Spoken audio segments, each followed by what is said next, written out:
Guys, I got to admit something, okay? I fucked up. And I'm here to say I'm sorry.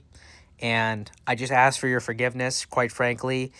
Mizuno probably makes the most underappreciated wedges in the game, and I haven't given them the coverage they deserve. So in case you missed it, today Mizuno launched two new finishes on the Mizuno Pro wedges. You got the Denim Copper on the T1s and the Black Iron on the T3s. And this adds up to 4 total finishes between the two models. Not limited release, not impossible to get. All of these are at retail. If we're being picky, there's no raw, but the Blue Ion might actually be finer than Madison Beer, so I'm giving them a pass. Now, I do want to address the elephant in the room. In the past, I have been very critical of the Denim Copper finish because usually it does wear pretty brutally. But what you'll notice this year is they did not go with such a dark version of the copper, and there's a lot more of these like grain lines within it. So personally, I think this is going to wear a lot better. Mind you, they also offer 6 grinds on the T1s and 3 grinds on the T3s, which isn't even their flagship model wedge. This is a pretty ridiculous amount of options for a company that's not really known as a wedge leader. The big thing this year I think they did a much better job of is the shaping. Kind of similar to the MG5s, but in a completely polar way.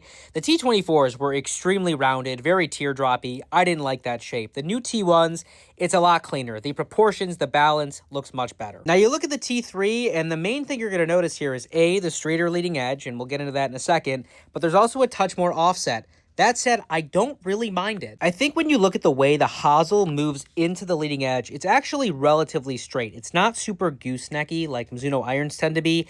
Yes, there's a little cutout here, but that's to be expected just because there is offset. Now, I'll admit, I don't love the look of offset, but in a wedge, we also have to think about it from a functionality perspective. As you move the shaft axis in front of the face further away from the CG, you add deflection. And in a wedge, usually one of the main issues is the shaft can play too stiff when you go to hit partial shots, off-speed shots.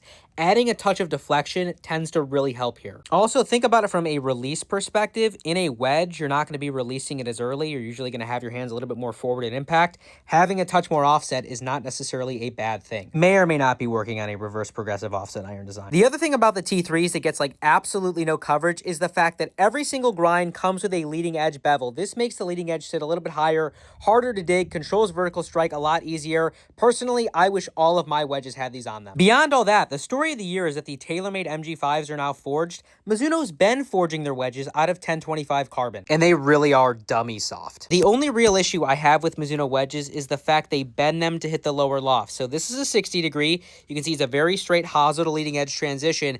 This is a 58. It's actually a 60 degree forging that is bent to 58, a lot more goosenecky. And if that picture wasn't enough proof, you can just look at how the bounce number changes as the loft changes. And it's unfortunate for me because that is a glorious hosel, but of course I play lower lofts.